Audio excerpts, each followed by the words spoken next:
Hai, selamat pagi semua. Kita dia sama dalam segmen santai je. Kita di workshop Taman Gembira. Depan kita ni adalah bas.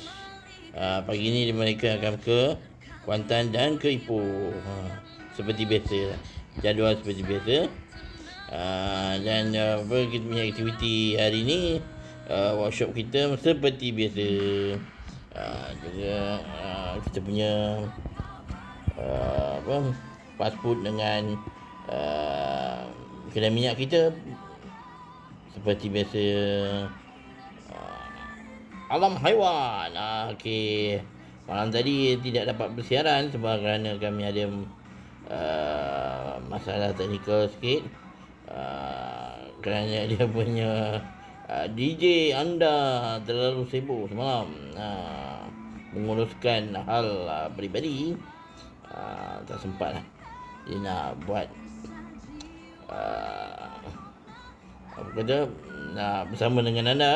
Jadi hari ini dia cuba untuk memberi ruang masa sikit untuk kita punya program Dunia RC dan juga Alam Haiwan.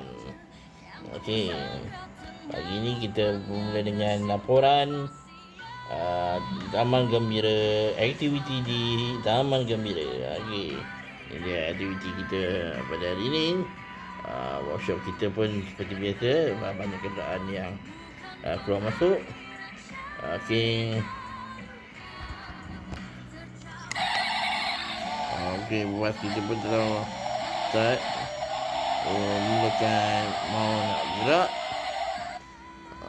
Jom balik hari ni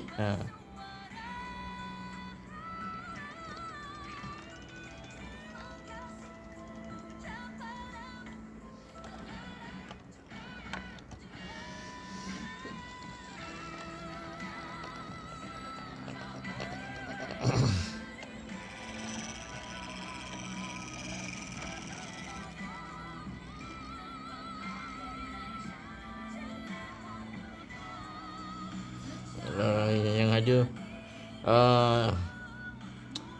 apa sama Tuaring masih ada lagi. Tuaring ni kita ini kereta kes lah.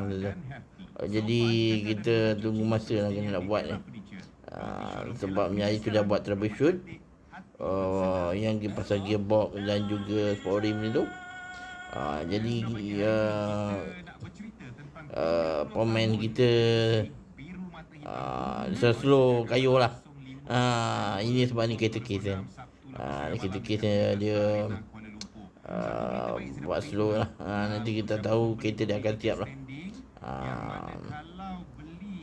Kombinya apa rasanya, kombi dah siap dah ni, dah boleh ambil ni. 86 ni pun apa,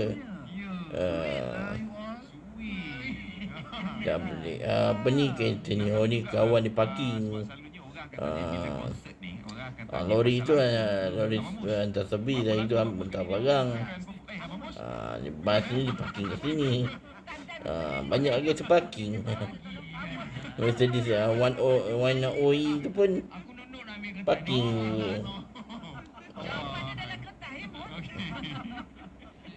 Tak ada lah, nampak kosong sangat kedai kan.